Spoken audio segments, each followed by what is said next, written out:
Once upon a time, in a quiet little town blanketed in snow, two best friends named Lily and Max built the biggest, fluffiest snowman in their backyard. They gave him a crooked carrot nose, shiny button eyes, and a scarf that Lily's grandma knitted.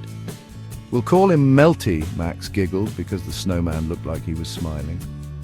That night, as the wind gently howled and the stars twinkled above, something very strange happened. Soft music began to play from Lily's window, her lullaby playlist. And suddenly, Melty wiggled his stick arms. He blinked his button eyes. And then, poof! He came alive. "Woohoo!" Melty cheered, spinning in the snow. "I'm back again! It's music time!"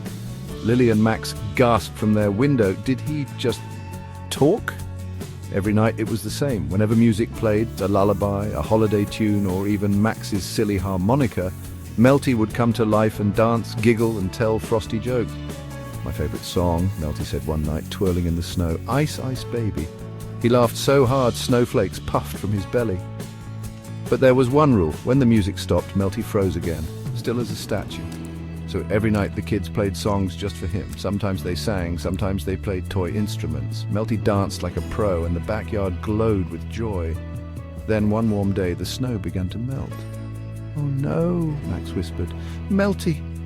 Before he could disappear completely, Melty whispered with a grin, "Don't worry, when the next snow comes, just play my song."